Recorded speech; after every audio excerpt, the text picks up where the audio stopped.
everyone. I'm Lourdes Turrecha, founder of the Rise of Privacy Tech, or TROPT as we like to abbreviate here. Welcome to the TROPT Webcast. Here at TROPT, our mission is to fuel privacy tech and innovation. So we like to discuss things that are in the cutting edge of the privacy tech space. Today, I'm really excited to look at the intersection of Web3 and privacy tech and just privacy developments in Web3 in general. And who better to join us than TROPT advisors Gilbert Hill and Debra J Farber. Gilbert is Chief Strategy Officer at Pool Foundation, and Debra is the CEO at Principled LLC, where she advises not just privacy tech startups, but also Web3 startups as well. Welcome to the webcast, Gilbert and Debra, and it's nice to catch up with you. Thanks. Great to be here. Thank you. As always, it's always fun to have a chat. Likewise, I feel the same way. So I'm really excited about this. I just like to give the audience an outline so they know what to expect. So we're going to start off in true trope fashion. We're going to start off with outlining or introducing the topic and some definitions and kind of setting the discussion. Then we're going to jump into the meat of the discussion itself, which is, what are the Web3 privacy or privacy tech developments we're seeing out there before we wrap up. But the audience is free to ask questions. So we'll look at the chat and monitor them and, join us in the conversation. So let's start off with, guys, what are we even talking about? Right? Like, let's start, like, there are a few terms out there and we hate how, sometimes they're just used for buzzwords. So like we did with a white paper, we went out to define privacy tech, and I can share a link to that in the white paper for folks to see. But in a nutshell, we borrowed from all the amazing work out there that's already been done when it comes to defining privacy tech, from thinkers like Daniel Solove and Woodrow Hartzog and everyone. So the definition that we came up with for privacy tech was their technical solutions to privacy problems. But what about Web3? That's one of those buzzwords that's been kind of getting thrown a lot around on social media, in the media itself. How would you guys define this or describe this space to your mom or your child, Gilbert? Like, how would you describe that in a? Generally, my child describes it to me, why it's wrong. But how do you describe that?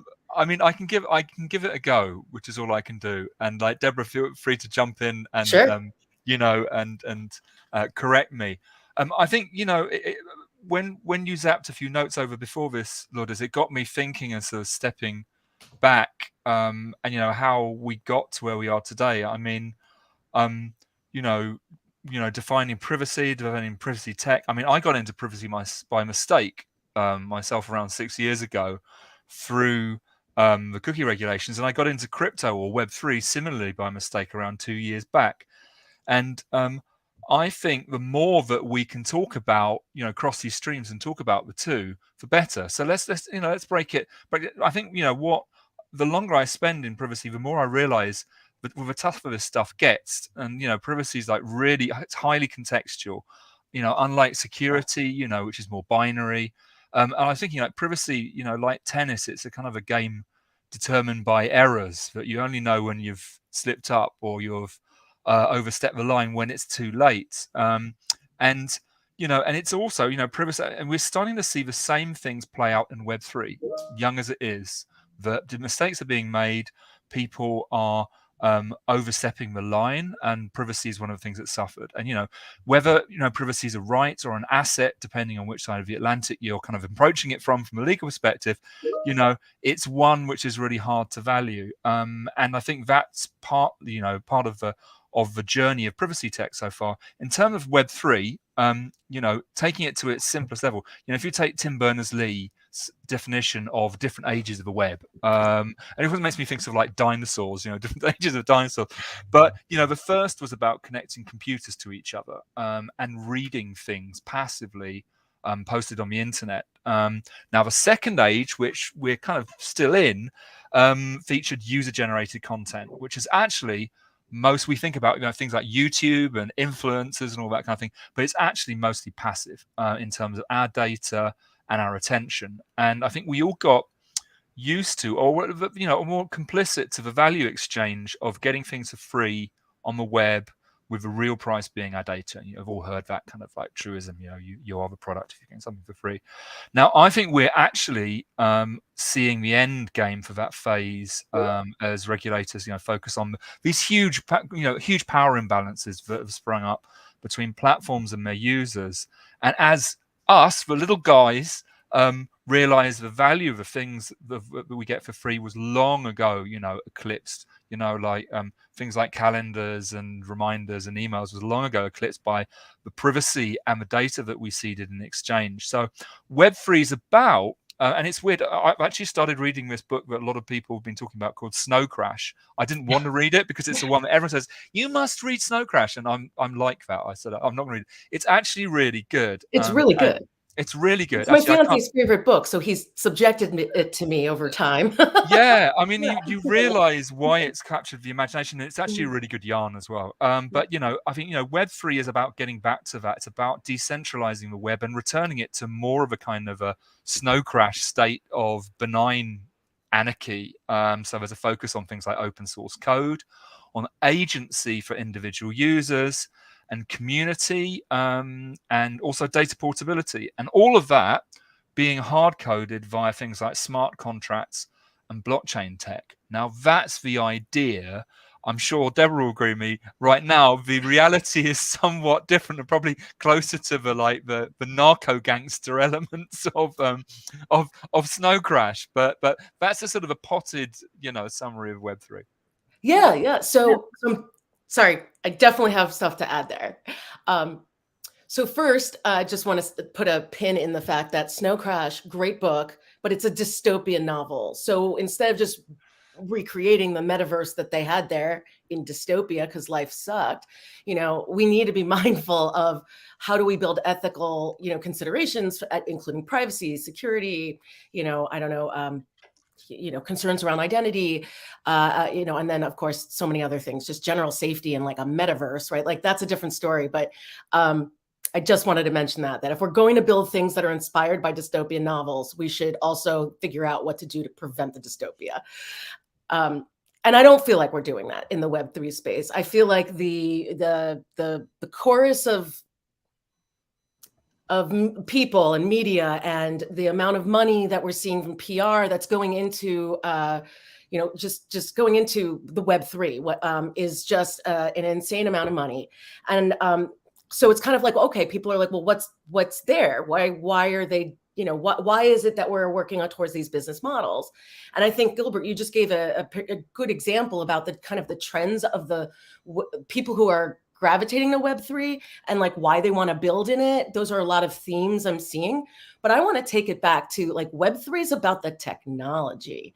And what I'm excited about is, all the privacy enabling components of Web3 technologies. And we'll go through them shortly. I know I don't want to get ahead of ourselves, but I think the entire point of this Web3 stack is to bring trust to the internet, right? It's that trust was not built into the internet. The internet was to facilitate sharing.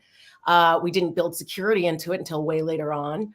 And privacy has never really been built into it. So I see the path of Web3 technologies is really becoming an enabler, putting people, like creating more human-centric, apps that are decentralized and are providing benefits to the human and are extracting less from us. Yeah, you raised so many amazing. My first page of my notebook is full of notes. So I'd like to highlight, some of the things that keep popping up, Gilbert. I mean, Web3 obviously is the next stage of the internet, right? Like there might not be a universally accepted definition, but one thing that keeps popping up is decentralization, like Gilbert was saying. And, it remains to be seen whether the technologies that we build in the future are truly decentralized. We were just in a working group meeting yesterday, Deborah, where that was a debate. Like, what do we even mean by decentralization? Is that decentralization of storage, of control of the user? But anyway, I don't want to get governance of, right. There's so many things that could be decentralized. Yeah, exactly. And then to Deborah's point, it's fascinating that a lot of the builders that building that you're seeing in Web3 is very dystopian, when many of the thoughtful leaders in the space kind of are describing a utopian version of the web, but what's actually getting built isn't quite living up to their promise, right? Like they're talking about sovereignty as, self-sovereignty and all of that, but is that really what's happening, or is it too early? Are we kind of getting ahead of ourselves? Anyway, well, when we talk about privacy tech and Web3, why are you guys excited about the intersection, or are you excited about the intersection of privacy tech and Web3, and what do you? I guess let's jump into the discussion. Like, what are you seeing that's exciting you about this space? You want to take that first, Gilbert? Sure. I mean, it's interesting, this transition from privacy tech to Web3. I mean, if you think about privacy tech beginning back in the day as a kind of a reaction to the first wave of regulations, kicked off by the EU's, e-privacy and GDPR regulations, but I was part of that, and that created this really kind of slightly sketchy cottage industry of providers who focused on specific technological and UX problems which have been thrown up by the new laws. And we all saw that very quickly that kind of evolved into the view of privacy tech as a kind of an offshoot of the enterprise security and GRC software market. So I had to focus on things like dashboarding and workflow, and a focus on big complex organizations. That meant for everyone else, we got stuck at the level of like cookie banners and homespun processes and software, and relying on those huge centralized platforms like social media platforms like CRM, email fulfillment, to offer privacy as a feature rather than the products. And I think what's starting to change now is that we've seen a move to involve developers and boil down this kind of GDPR compliance model into lines of code, which is promising, but is a really big challenge. And I think what's really interesting when you compare that with, we'll segue that into Web3, is that right now there's again a plethora of different players, often at a really early stage, who are working on different aspects of this intersection of the two spaces, which, as Debra said, we'll come to in a moment, things like sovereign ID, wallets, all that exciting stuff, privacy coins. And the thing about, Web3 is broad enough to cover everything from, virtual worlds through decentralized finance to, Bored Ape NFTs. And what's different is that there is now, the active role of VCs and investors on one side, and governments and regulators on the other. I think coders have always instinctively been aware of this trade-off between privacy and free stuff, but they haven't been in the driving seat. And also in earlier incarnations of PrivTech, and I ran a couple of PrivTech startups. It was doubly hard to survive and thrive as a startup, because you needed to build consumer grade tech, which is hard, and you also needed to create a viable new business model outside the Web 2 kind of monetization playbook, which is super hard. What Web3 is changing is that investors have seen the writing on the wall for that model, the old model, and they're pouring into this new space. So the frivolous stuff throws a spotlight on the important things like security, sovereign ID, and data portability, and creates a space where data is a personal, transferable good, just like NFTs. And where regulators are, we'll come to that in a bit later, regulators are starting to actively break up those monopolies. So all of a sudden, you've got all the Legos, as they often say in DeFi, for this to come, the two groups to come together. And I think there's not that hostility that existed when you were trying to get ad tech, traditional trad ad tech, to change the ways that had worked so successfully in the past. So I think it's a fair point, but there's a huge amount to do, but I'm optimistic. Yeah. I'm optimistic too, and I think the challenge is there's a lot of noise out there, and there's a lot of people testing out new business models. I mean, honestly, I'm not an expert in monetary policy and economist, or I haven't even played around in DeFi. But from what I am seeing, a lot of that's experimental. Regulation's going to happen. It's just a lot of money for a giant experiment, but that's playing with business models. I really think this is about the tech and how you architect whatever your services are. And so you've got different people coming to play on these open networks. You've got everyone from enterprise execs that some of whom I work with as an advisor, and who are bringing their years of experience to this new technology to maybe try out a new business model, but it's about the technology that's an enabler. Like blockchain enables like assurance and transparency. So it enables everyone to see the same ledger and the same state. It's basically a big state machine, right? And you could see at any point in time, like, what is the state of the blockchain? And that really is going to provide a lot of assurances for companies. So instead of having to get discovery software to find all the data that's sprawled across your environment, if you have appropriate data governance from the beginning of your design using blockchain, distributed ledger technology, combined with other technologies I'll talk about in a second, you're able to have a much more accurate state of affairs right now, and it's like real time. Using zero knowledge proofs and all that other stuff. It's all about deployment. You can then have like privacy preserving tech that gives you a state of your environment. Identity is a huge part as well. I honestly think the Web3 story is a story about moving from large companies managing our identity data and also siphoning away like data from us, like your OAuth logins for like Google or Facebook that are like, oh, let us help you log in. It's all about security. Well, they're also collecting data about what websites you're visiting, and they're using that for, forming more of the surveillance capitalism we're trying to get away from. So you're actually like enabling your own, privacy problems in that way. So instead, everything's going to be so self-sovereign identity, which is a new standard, Web3 standard, SSI, along with it goes part and parcel with decentralized identifiers, another standard technology, and verified credentials, another standard Web3 technology. Between SSI, DID, and verified credentials, we're going to have these deployments that are going to create much more trusted, verified, experiences on the web, and that's the story. Is that we're going to be managing our own identities, not just our identity, but our identities, because we don't need just one. And how many people go to work and they're like, this is my work persona, and this is my out with brunch persona, and this is my, we're going to have a lot more flexibility in the metaverse, or when we finally get there, which is decades away. We'll have the ability to, control the data that is used about us. We opt in, opt out. Like, the keys are going to be on our devices, the cryptographic keys for us to manage, which comes with its own set of challenges too. But this is what we have for like credit card tokenization, right? We walk around with a credit card that has an EMV chip on it that tokenizes data. And if you don't have that chip on the data to verify that it's, it's the real card, then someone can't just use your credit card number, and it just won't go through without that tokenized, keys.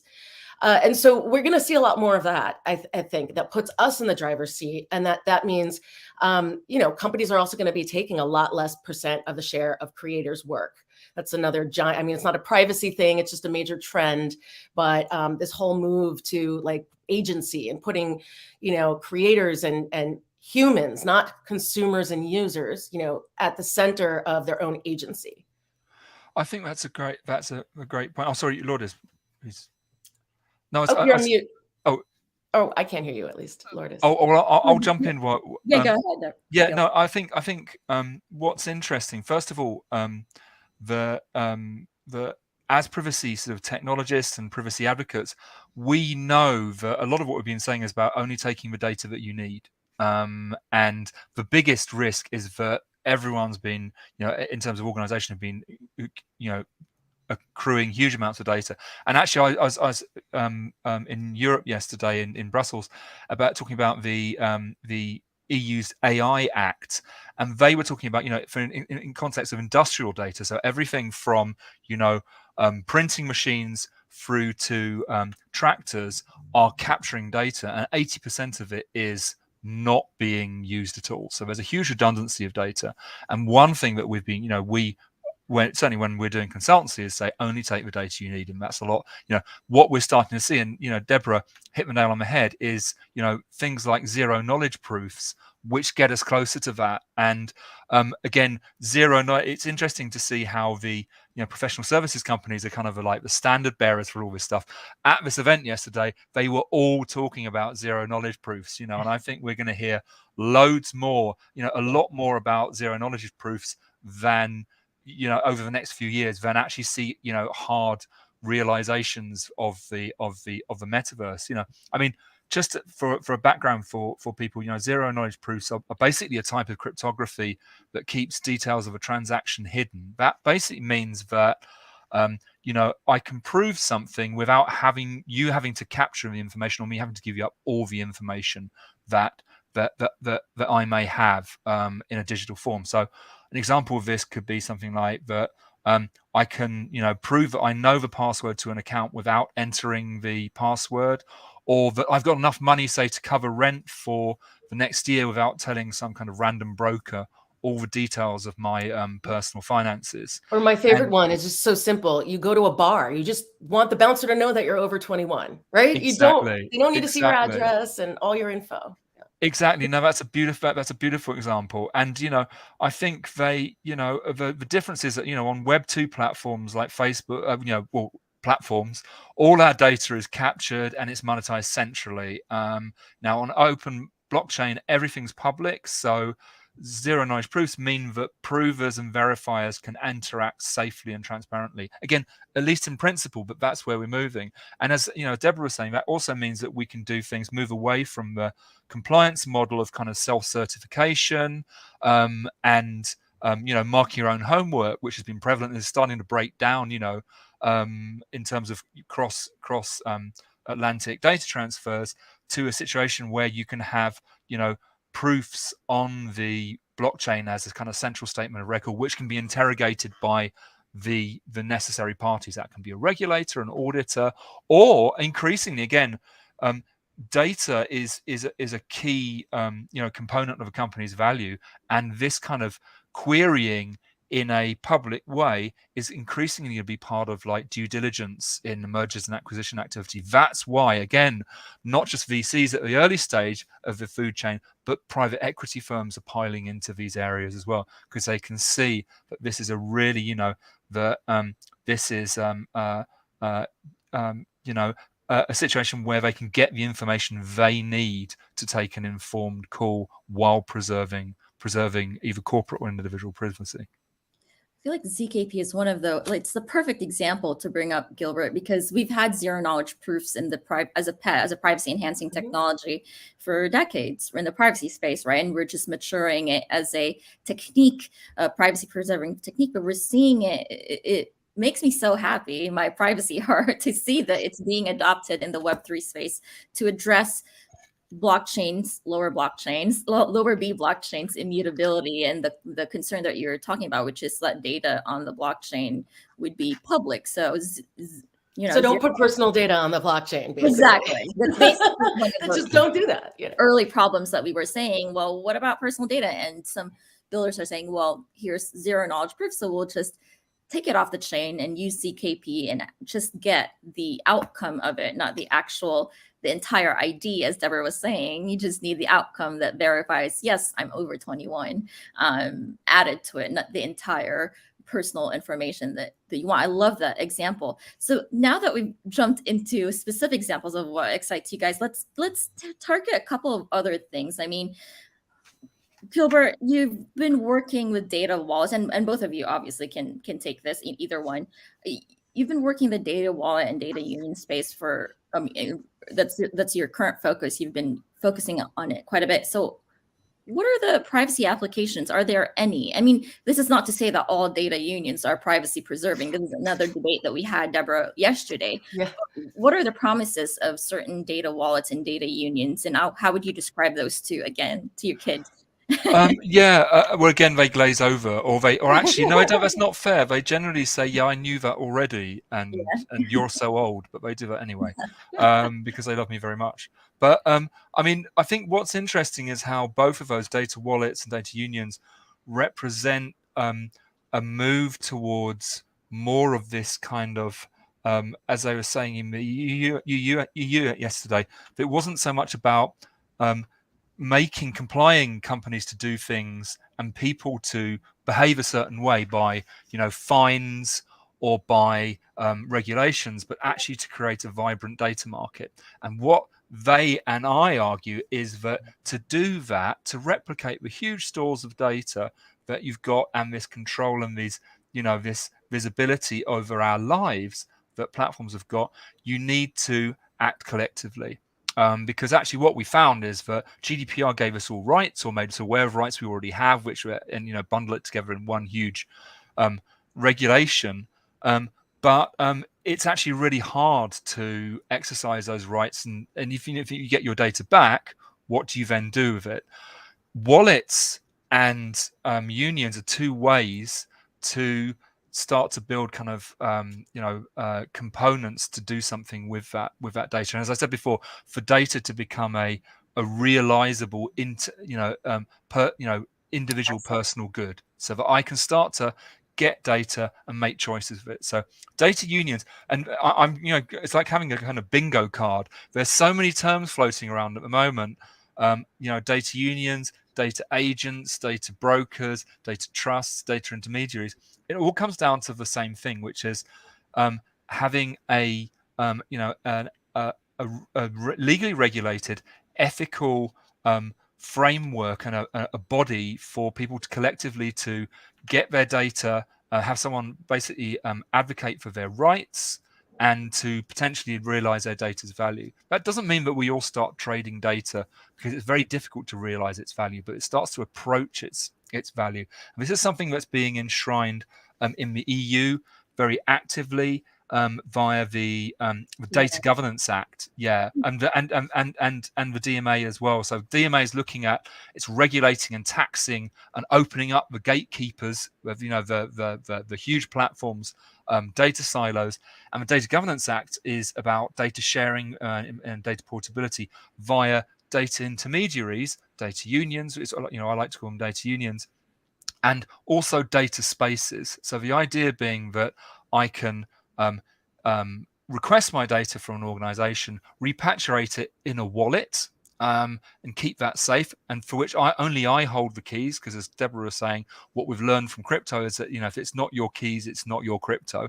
So that I can start to keep that data in something on my phone, or even a hardware wallet, which I have agency over, and then I can start to make choices. And when you get lots of people grouping together in unions, and lots of unions coming together, you start to get something which is like a raw data layer. And again, that's what the EU is looking at, these things called data spaces. So these are kind of like demilitarized zones of data, where data scientists can come in, brands and data buyers who want to ask specific questions and interrogate that data and get the answers they need, which is much more efficient than everyone building up their own pots of data and looking after it with varying degrees of success. So data unions are a way for people to get together, and data wallets are a way for you to keep your data under your control and to start to work out what to do with it.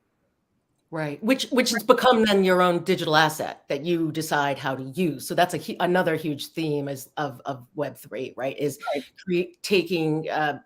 making your assets, digital assets, like interoperable and tradable on a marketplace. Right, and the intersection there with privacy tech and Web3 is, again, that you're enabling people's ability to control what happens, who the uses, the sharing, the monetization of their personal data. Deb, I'd love to talk more about DLTs, or distributor distributed ledger technologies, because I know this is one of the spaces that you're playing in right now. How would you describe that, and what are the privacy promises of DLT technologies? I'm not saying that all of them do. I mean, the problems that they solve?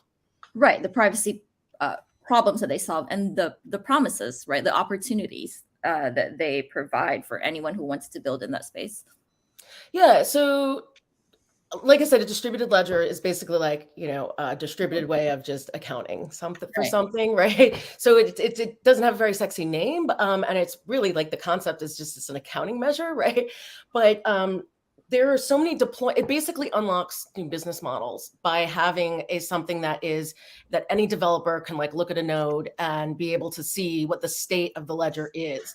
And just, that enables you to, because of the cryptographic nature of how everything works, you're able to have certainty that it's accurate, and it's accurate for everybody. So the data accuracy is like is pretty key. Then you could you add things on it, right? Like you could use tokens.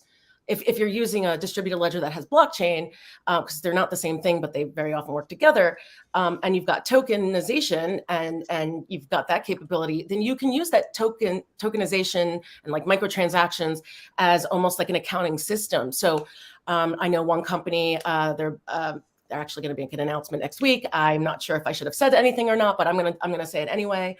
Roy, forgive me. But there's a company I'm working with and advising that's about to release how they're going to use their ad like tokens to show how ads are being deployed. And so for publishers, you could show verifiable proof that there was consent by an individual to opt in to that ad experience, and then maybe potential compensation. But it's using those tokens as almost an accounting mechanism for verifiable proof. Or something like a company I've worked with before called Acor, on the Hedera network. I'm giving these examples, I think, are more illustrative than if I tried to explain it. But Acor uses a combination of DLT and zero knowledge proofs to be able to kind of almost like enable abstract the system, like be able to abstract out so that you can get information about like Debra Farber's consent. As an example, like if I was going through a clinical trial and I want to consent to this, but not to that. And then something changes and I consent to this over like years. There's like a whole, several consents and opportunities to revoke that consent. It's not just a one time and you're done thing.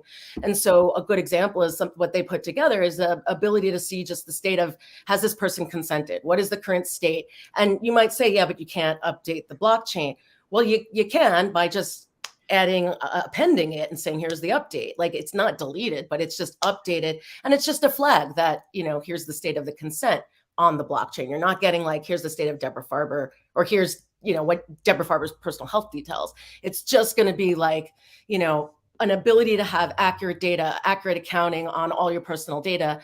But that all depends on how you have to architect that up. Like that doesn't happen out of the box, right? There's a lot of complicated, complex technology that's involved with these Web3 technologies. So, what is scary to me are the people who are, just devs that don't have secure code knowledge and are like, I'm going to just play around on a public blockchain and then just release really a POC that has, no business. It's not an MVP. It's just a playing around, and then other people start using it. And this is what's going on. I played around with It's more like Web 2 than Web 3 to me. It's more of Web 2, right? The old way of doing business. Or it's just, it's not corporate. So there's a lot of just people playing around and going, hey, look, I coded up a wallet.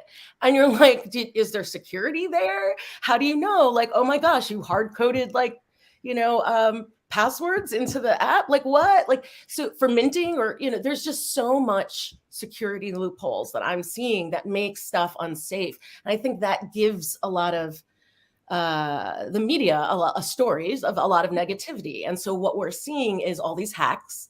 And why do we see hacks on wallets and exchanges? Because that's where the money is.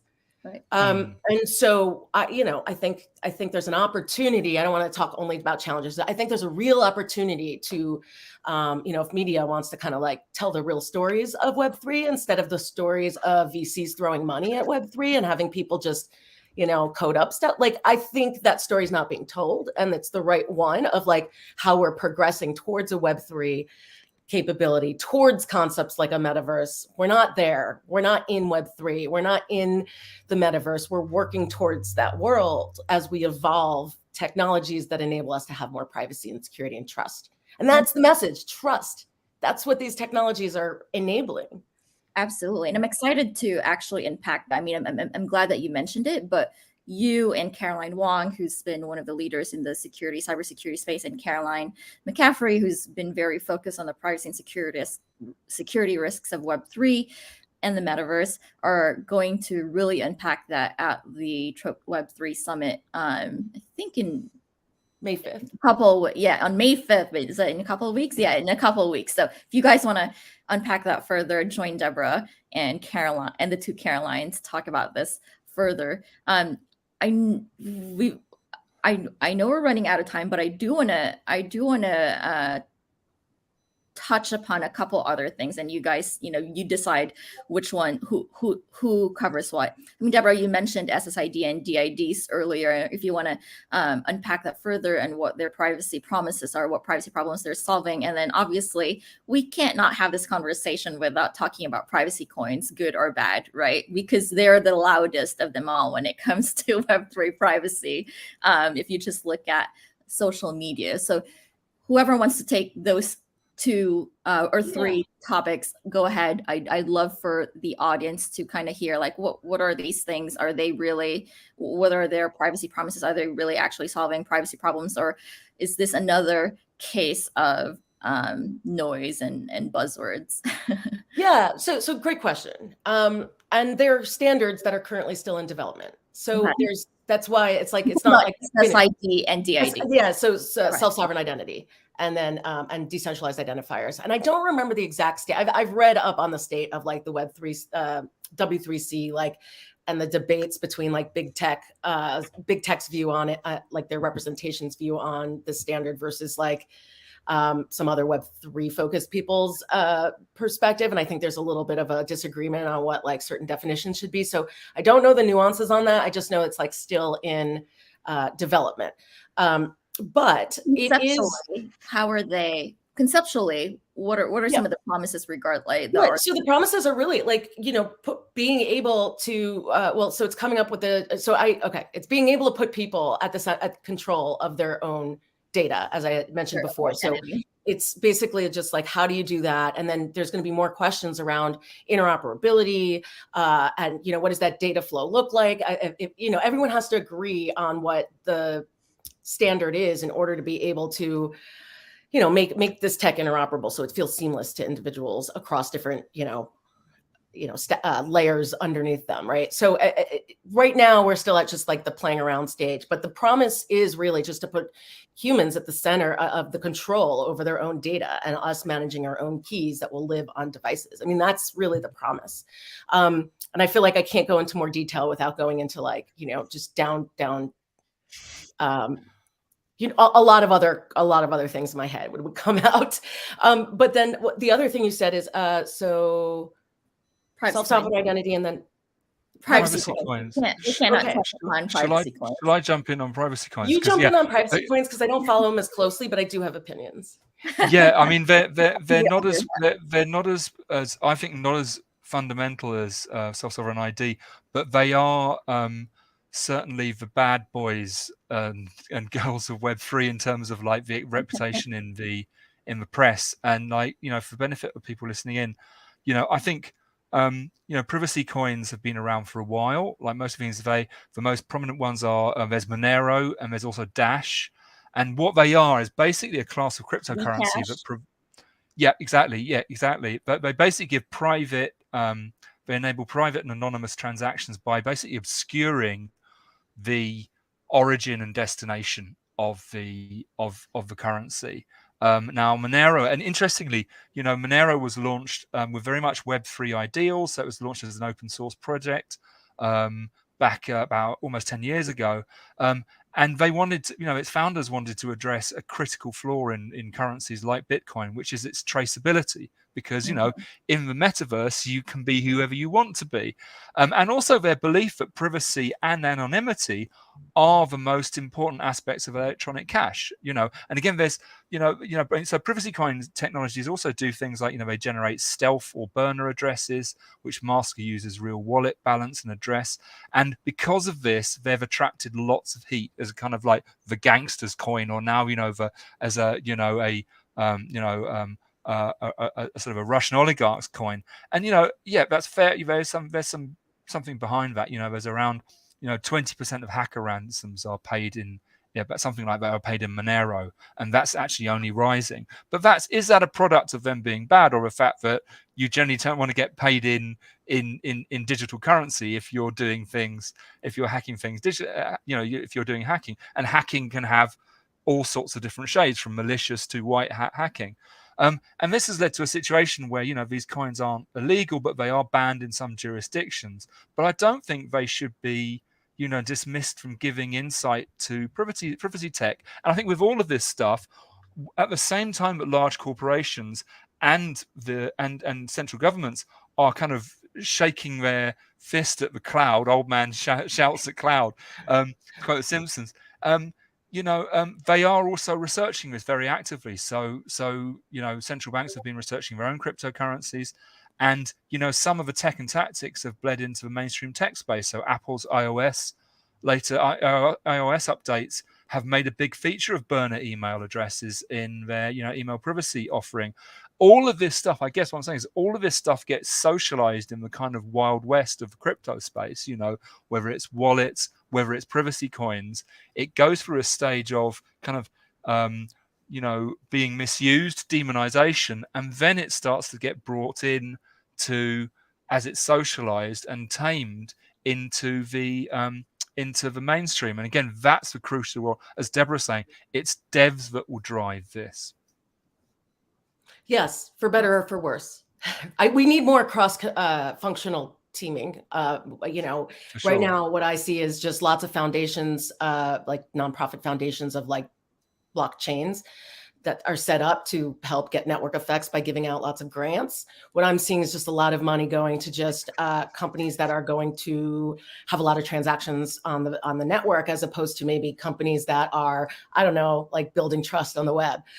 So there's this, this weird ecosystem that's funding development right now, but this is why it's the Wild West. There's no ethics built in. And the challenge that I'm seeing that frustrates me, because I saw this in the cloud space, where in the cloud space, there's this concept of, shared responsibilities model, which is like a liability model for mostly, I think it was developed for contracting, where, you could say, clearly, here's your liability company. Like, we're responsible as a cloud provider for privacy and security of the cloud, and anyone who uses it's responsible for their own privacy and security within their cloud, because the whole thing is, we're not looking inside it, we're a cloud company. And that hands-off approach basically gave no guidance to the industry, like to anyone who wanted to use their services. So customers don't really know how data gets deleted off of different cloud services, or how personal data flows through it, because cloud companies haven't dedicated the time and the resources to documenting how personal data might flow through those services.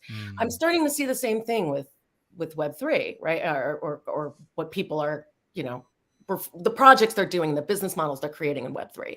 And I'm not seeing the underlying chains engage experts in privacy and security, governance, whatever, to, I don't know, give guidance on the state of affairs or best practices or whatnot. So I think that all the blockchains could be doing better.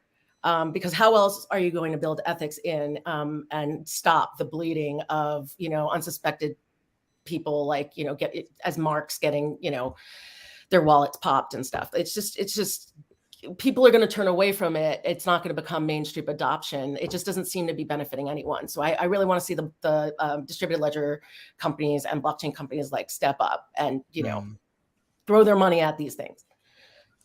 Yeah, and I agree. As much as not we, but Web3 builders in general are optimizing for decentralization and sovereignty, I would submit that we need to also learn from Web 2 and optimize for and build for privacy and security. And like you said, responsible tech and trust in general.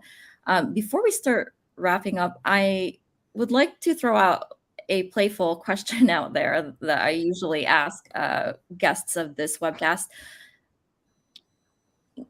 Other than what you're seeing right now, other than what's being developed out there, what type of, I'm gonna tailor it to Web3. What type of Web3 privacy tech tools would you like to see in the future? And they don't have to exist today, obviously. Like if you could close your eyes and make a wish, wave a wand, whatever, what type of Web3, since we're building this new age of the internet anyway, what type of Web3 privacy developments would you like to exist?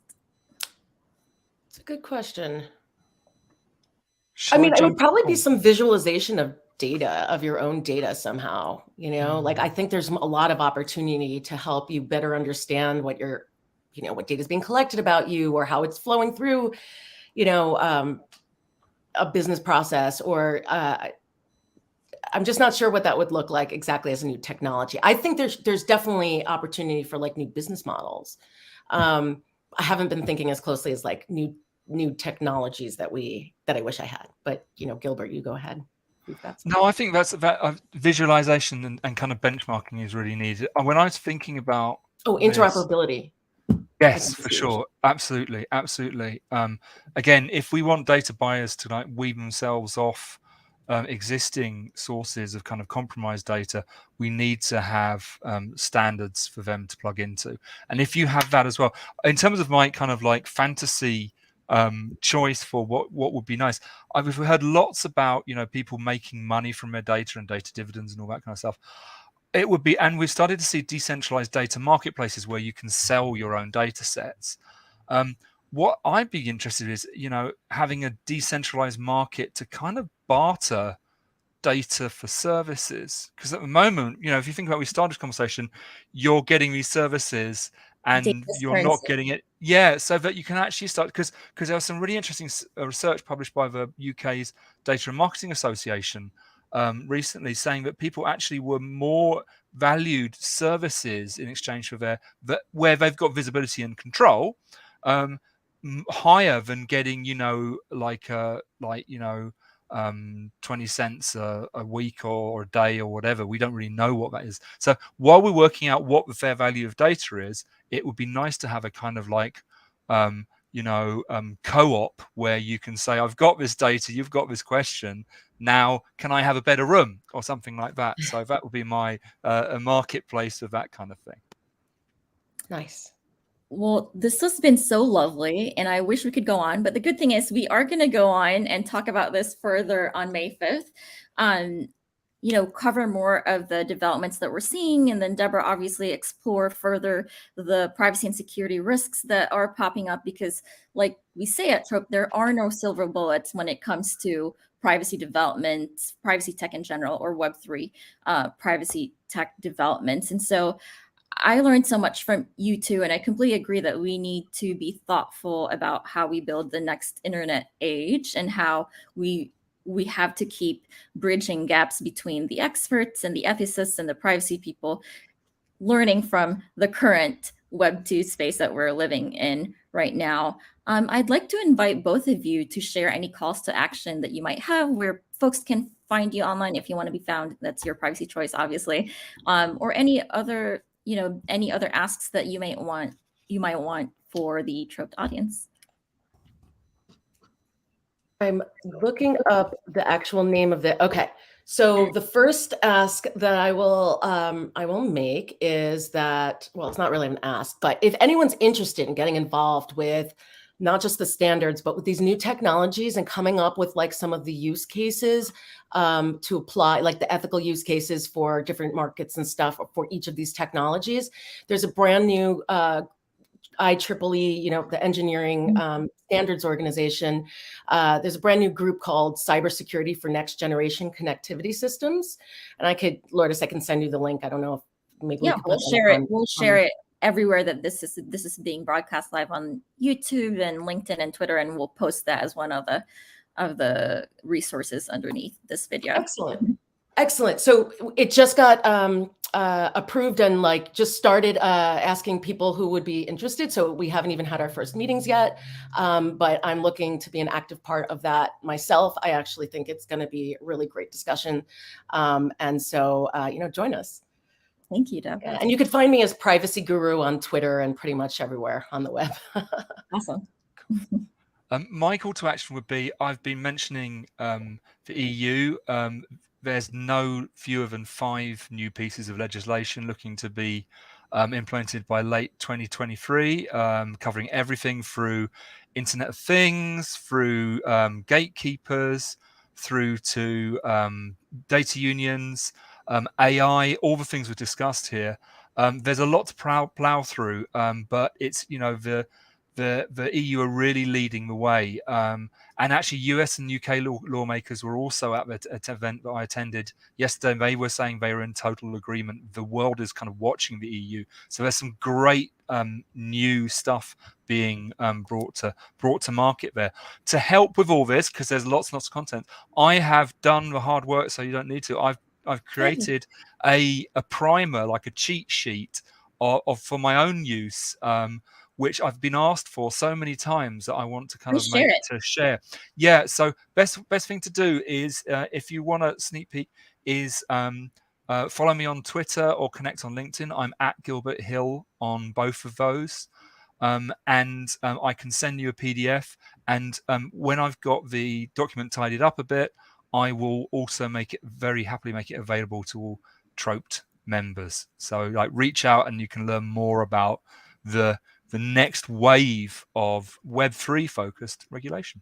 Amazing. And when it's ready, we'll definitely, maybe workshop it in one of our socials or other. We're always happy to just further the discussion like we do at TROPT. And my ask is on the page. If you guys want to continue the discussion, please join us on May 5th. Gilbert and Debra will be there. Gilbert will talk about a new topic that we didn't touch upon today. Well, it's an existing debate, but with a Web3 twist about the data ownership and privacy debate that we've had for decades, actually. But now that it's becoming a practical one as we're building technologies that allow us to take control and monetize our data. But other than that, thank you everyone for tuning in today. This is one of our most lively discussion, and I kept wanting to take questions, but most of them are actually insightful comments. So thank you everyone. Please join us and continue the discussion in a couple of weeks. Thank you, Gilbert and Debra. I'm always learning from the two of you. So I'm grateful that you guys are sharing your insights, not just with me, but with the TROPT community. My pleasure. Thanks for having us. Take care. Thank you. Bye, everyone.